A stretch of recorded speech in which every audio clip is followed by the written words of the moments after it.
जय हिंद। मैं हूं कर्नल दानवीर और आप देख रहे हैं मेरा यूट्यूब चैनल दानवीर सिंह। दरअसल आप सोच रहे होंगे कि आज मैं किस बैकग्राउंड में हूं। बहरहाल मैं इस समय हिमाचल में हूं।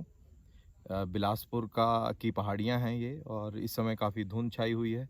और बेसिकली मैं आया तो यहाँ पे पैराग्लाइडिंग के लिए था, लेकिन क्योंकि आज फ्लाइंग नहीं हो रही तो मैंने सोचा कि एक ये वीडियो कर दूँ। ये वीडियो अहम है क्योंकि ये पाकिस्तान के अंदर खतरे की घंटी की बात कर रहा है। और पाकिस्तान के अंदर खतरे की घंटी बजी है, ये मैं नहीं कह रहा हूँ। ये पाकिस्तान के अंदर वहाँ की सेनेटर कह रही हैं, जिनका नाम है शहरी रहमान। शहरी रहमान पाकिस्तान पीपल्स पार्टी की चेयरपर्सन हैं, और ये senate standing committee on foreign affairs की चेयरपर्सन है, करेक्शन। और इन्होंने ये आशंका जताई है कि ये खतरे की घंटी है। Alarm bells are ringing, that's what she says. And इसके पीछे क्या है? इसके पीछे दरअसल वो बिल है जो अमेरिका की सेनेट के अंदर इंट्रोड्यूस किया है। और अमेरिका की सेनेट के अंदर ये सेनेटर हैं जिम रीश। इन्होंने ये बिल इंट्रोड्यूस किया है। ये बिल है Afghanistan counter terrorism oversight and accountability bill. यानी कि अफगानिस्तान के अंदर जो काउंटर टेररिज्म की लड़ाई अमेरिका ने लड़ी, उसके अंदर ओवरसाइट हो गई। आपने नज़रअंदाज कर दी बहुत सारी चीज़ें, और जिसकी वजह से हम सबको मालूम है कि कैसे अमेरिका को वहाँ से भागना पड़ा।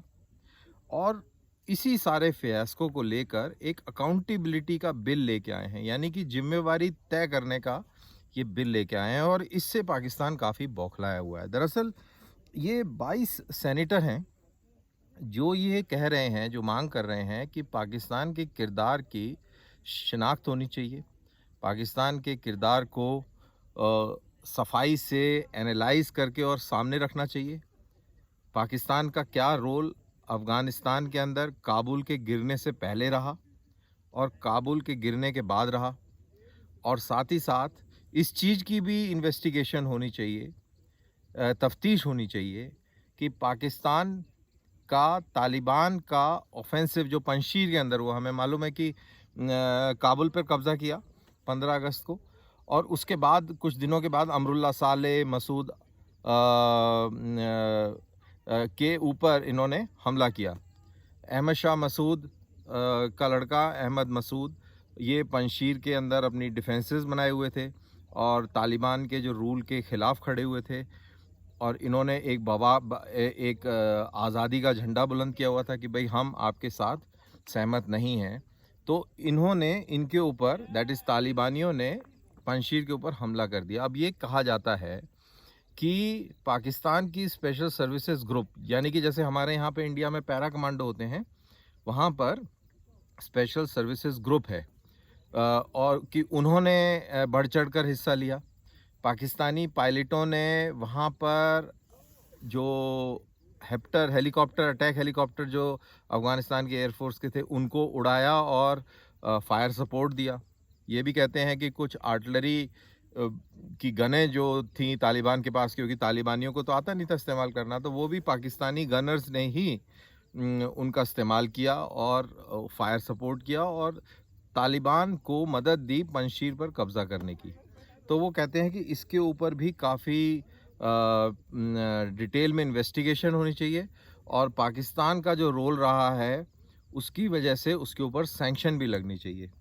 अब बड़ी इंटरेस्टिंग बात इसमें एक और भी हुई है, जो मैं कल पढ़ रहा था, और ये सारी की सारी ये पाकिस्तान के डॉन न्यूज़पेपर से मैंने ये बात उठाई है। क्योंकि इंडिया के न्यूज़पेपर में तो पूरी बात जो हो रही है वो कि अमरिंदर अमित शाह से मिले, क्या वो कृषि मंत्री बनेंगे, क्या वो ये बनेंगे, क्या वो बनेंगे, और नवजोत सिंह सिद्धू ने क्या कहा और फिर उसका क्या मतलब है, और राहुल गांधी, और ये सब चल रहा है।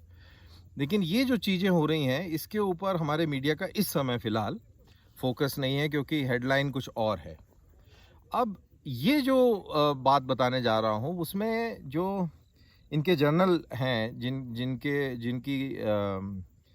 जिनसे बातचीत करी सेनेटर्स ने और उनको ग्रिल किया, उन्होंने बताया कि एक तो सारे जर्नलों ने जो बाइडेन को ये सलाह दी कि आप ऐसे हबड़ा दबड़ी में अफ़गानिस्तान ना छोड़ें, एक। और दूसरी बात उन्होंने कही कि क्योंकि तालिबान अब अफ़गानिस्तान में आ गए हैं, इससे पाकिस्तान के न्यूक्लियर हथियारों पर खतरा और बढ़ गया है।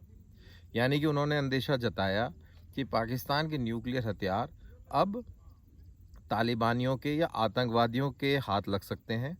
उन्होंने ये भी बताया कि अभी तक जो पाकिस्तान के अंदर जो लड़ाई चल रही थी टीटीपी के साथ, वो पहले किसी और डायमेंशन में चल रही थी, उसका रंग कुछ और था, क्योंकि काबुल पर गनी सरकार थी और अमरीकी सैनिक अफ़गानिस्तान पर काबिज़ थे। लेकिन अब ऐसा नहीं है, पूरी तरह तालिबान वहाँ पर काबिज़ हो गया है और टीटीपी भी तालिबानियों का ही एक हिस्सा है। कम से कम इनके बीच में एक अंडरस्टैंडिंग है, कल्चरल रिलीजियस अंडरस्टैंडिंग है, रीजनल अंडरस्टैंडिंग है। इससे पाकिस्तान की दिक्कतें बहुत ज़्यादा बढ़ जाएंगी और आने वाले समय में टीटीपी का बोलबाला बहुत रहेगा, जिसकी वजह से पाकिस्तान के जो न्यूक्लियर हथियार हैं उनके ऊपर बहुत भारी खतरा मंडरा रहा है। अब जैसा कि आपको मालूम होगा कि पिछले दशक में ये बातें बहुत चला करती थी कि पाकिस्तान के न्यूक्लियर हथियार अगर आतंकवादियों के हाथ लग गए तो क्या होगा। मैं यहाँ पे एक चीज़ क्लियर कर दूं कि वो एक इसलिए माहौल, एक नैरेटिव सेट किया गया था कि पाकिस्तान की मदद जारी रहे, अमेरिका पाकिस्तान की मदद जारी रखे। और ये डर का माहौल पाकिस्तानियों ने खुद ही क्रिएट किया था कि हमारे ये हथियार, ये इनको लग सकते हैं हाथ, ये हो जाएगा, वो हो जाएगा। तो अमेरिका अभी 9/11 के ही खतरों से जूझ रहा था और उसको लगा कि यार अगर न्यूक्लियर बम इनके हाथ लग गया तो फिर तो बहुत मुश्किल हो जाएगी। तो उन्होंने पाकिस्तान को खुश रखा, खूब सारे पैसे दिए।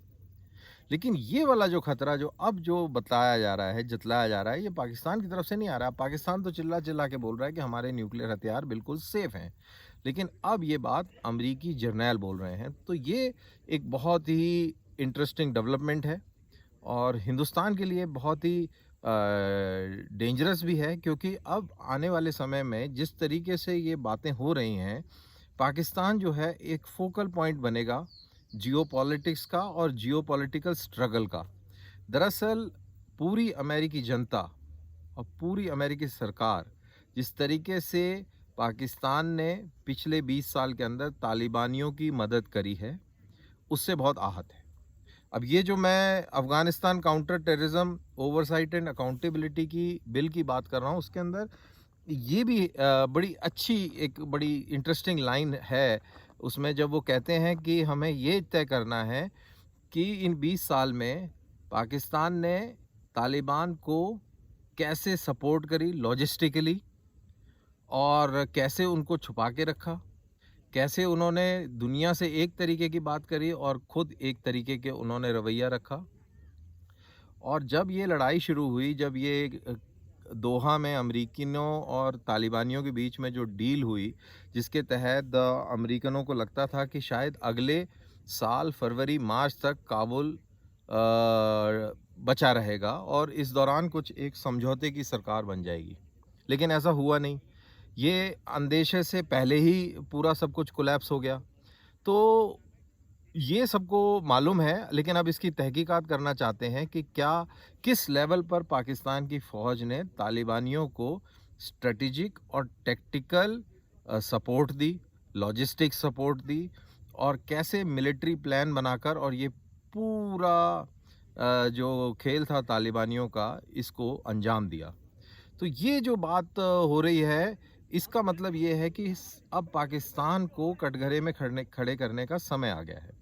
और इससे पहले जो मैंने आपसे बात करी वो ये थी कि वो कह रहे हैं कि न्यूक्लियर हथियार जो हैं खतरे में हैं।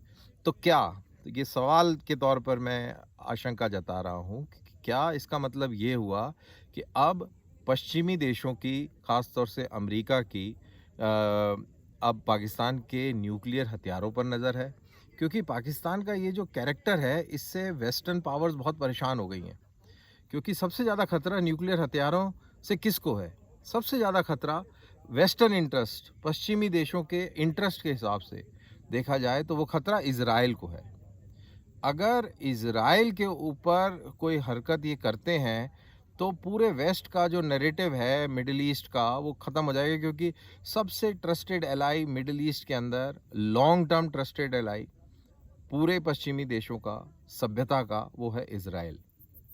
जहाँ तक इंडिया का सवाल है, इंडिया उनके कैलकुलस में कभी भी ऊँचा रहा नहीं है और शायद मेरे को लगता नहीं है कि अभी भी वो कैलकुलस में कोई बहुत ज़्यादा ऊँचे पायदान पे है।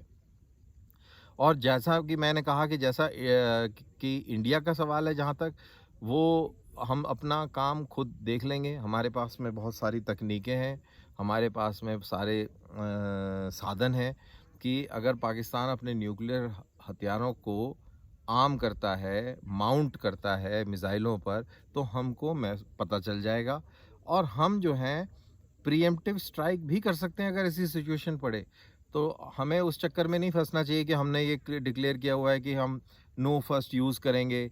तो ये नो फर्स्ट यूज़ की कोई कहानी नहीं है। जब आपके पास हथियार है और आपको दिख रहा है कि दुश्मन जो है अपनी मिसाइलें तैयार कर रहा है लॉन्च करने के लिए, तो आप ये कार्रवाई कर सकते हैं और बिल्कुल कर सकते हैं अपनी डिफेंस के लिए, अपनी दिफा के लिए, अपनी सुरक्षा के लिए। तो ये जो कुछ घटना हुई पिछले 2 दिन के अंदर, जो डॉन न्यूज़पेपर ने रिपोर्ट करी, मेरे को लगा कि मैं ये आपके साथ में ये वीडियो एक बनाऊं और आपसे बातचीत करूं। आई होप मेरी बात आपको सही लगी होगी और आप इसको प्लीज़ शेयर करें, लाइक करें एंड ख़त्म करते-करते मैं आपको ये पैराग्लाइडिंग का एक वीडियो यहाँ पर मैं जोड़ देता हूँ, आप देखिए इसको। और ये पैराग्लाइडिंग के बारे में बता दूँ, ये एक स्पोर्ट है और इंडिया के अंदर अभी एक इमर्जिंग स्पोर्ट है। इसके अंदर आप एक पैराशूट, आम भाषा में पैराशूट से आप एक पहाड़ी से छलांग मारते हैं, जिसको हमारी भाषा में उसको टेक ऑफ बोला जाता है, लेकिन आम तौर पे आपको लगेगा कि आपने पहाड़ी के ऊपर से छलांग मारी और पैराशूट की मदद से आप उड़ते हुए और ज़मीन पर लैंड कर गए। तो ये मोटा-मोटी मैंने एक आम भाषा में समझाने की कोशिश करी है। तो ऐसा ही मैंने कल कुछ किया था, तो एक उसका एक छोटा-सा एक वीडियो बनाया है, वो मैं इसके साथ अटैच कर रहा हूँ। इसको देखिए, आनंद लीजिए। बिलासपुर का है ये और देखिए कितना खूबसूरत इलाका है। ज़रूर लगाइएगा चक्कर यहाँ पर और लोग भी बहुत अच्छे हैं। बहरहाल, तो ये पेशकश इतनी ही थी और पाकिस्तान के ऊपर अब खतरे की घंटी बज रही है। ये हमारे लिए भी एक खतरे की घंटी है, क्योंकि पाकिस्तान के अंदर अगर बहरान मचता है, पाकिस्तान के अंदर अगर खलबली मचती है, तो उसका असर हम लोगों के ऊपर भी आएगा, जिसके लिए हमें तैयारी भी करनी चाहिए और सतर्क भी रहना चाहिए। चलिए, बहुत-बहुत शुक्रिया कि आप जुड़े। जय हिंद।